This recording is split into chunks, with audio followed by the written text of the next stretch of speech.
মন থেকে আসলে যেকোনো রান্না করলে না রান্নাটা ভালো হয়, বা যেকোনো কাজে আমরা করি না কেন মন থেকে করলে যেকোনো কাজে ভালো হয়। আসলে কখনো এত রান্না করার অভ্যাস ছিল না, এখন কেন জানি হয়ে গেছে অভ্যাসটা। তো আসসালামু আলাইকুম, কেমন আছেন সবাই? আশা করি সবাই অনেক ভালো আছেন। তো এই তো এখানে মুরগির মাংস রান্না করব ঝাল করে, আর এখানে হচ্ছে সব মশলা আমি রেডি করে নিছি। মশলা কিছুটা বাটা ছিল আর কিছুটা আগের ছিল ফ্রিজে। তো যাই হোক, এখানে মুরগির মাংস বসাইতেছি, একটু পেঁয়াজ বেশি করে দিলাম বড় পাতিলে যেহেতু মাংস বেশি। আর এই রান্নাটা হচ্ছে আপনাদের ভাইয়া ওর বন্ধুরা মিলে খাবে আর কি, সবাই একসাথে। তো এখানে সব মশলা আমি কষাই নিছি, এখন মুরগির মাংসটা দিব। এটা হচ্ছে ব্রয়লার সাদা মুরগিটা। আর সাদা মুরগিটা আসলে রান্না করতে আমার অনেক কষ্ট হয়, কারণ মুরগিটা আসলে খুলে যায়, তো এই কারণে। তো যাই হোক, আমি এই মাংসটা বসাই দিছি, এখন ঢাকনা দিয়ে রেখে দিব। আর এর সাথে তো আলু দিব। আর যেহেতু ভুনা খিচুড়ি দিয়ে খাবে, তাহলে তো একটু ঝোল ঝোল রান্না করতে হবে।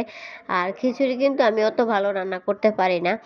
খিচুড়ি কিন্তু অন্য ভাবি রান্না করে, সবসময় আমি মাংসটা রান্না করে দিই। তো আজকে হচ্ছে ওই ভাবি অসুস্থ, ভাবির হাতের খিচুড়ি অনেক ভালো হয়। তো জানি না আমারটা কতটুকু ভালো হবে, তারপরও চেষ্টা করব, যেহেতু ভাবি অসুস্থ তাহলে তো রান্না করতে হবে। তো ওখানে মাংস রান্না হইতেছে, আর এখানে মুগ ডাল ভেজে নিতেছি। খিচুড়ি যেহেতু মুগ ডাল তো লাগবে, আর তাও ভুনা খিচুড়ি। আর খিচুড়ি রান্না করতে গেলে আমার কেন জানি কয়েকবার পানি দিতে হয়, জানি না হয় না। আর এখানে এই তো মুরগির মাংস রান্না হয়ে গেছে, আমি একটু ঝোল ঝোল রাখবো, কারণ খিচুড়ি দিয়ে না আমার কাছে ঝোল ঝোল মাংস দিয়ে খেতে ভালো লাগে। তো এই তো এটা নামিয়ে নিব, আর এখান দিয়ে হচ্ছে এখন খিচুড়িটা রান্না করব। আর ওনারা কিন্তু পোলাও চালও দেয় না, আতপ চালও দেয় না, এগুলো সম্ভবত ভাতের চাল দিচ্ছেন।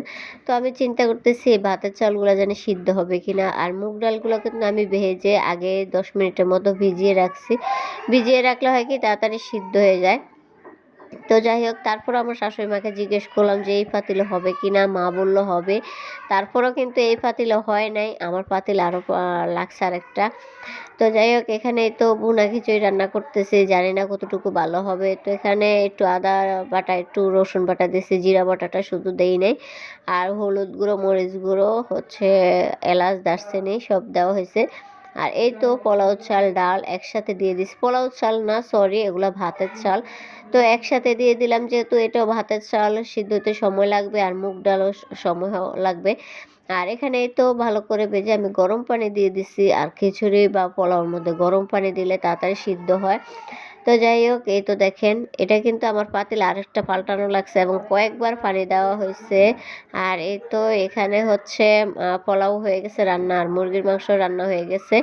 ওনারা কিন্তু খেতেও চলে আসছে। তো আমি সব মুরগির মাংসটা ভাবলাম যে আবার একটু গরম করে দেই, যেহেতু পোলাও, সরি, খালি পোলাও আসে আমার মুখ দিয়ে। আর এখানে যে দেখেন, খাওয়া দাওয়া শেষ করে এতটুকু ছিল। আর মাংস কিন্তু ছিল না, মাংস এমনিতেই কম ছিল, আর মাংস একদম পারফেক্ট হয়েছে, সমান সমান।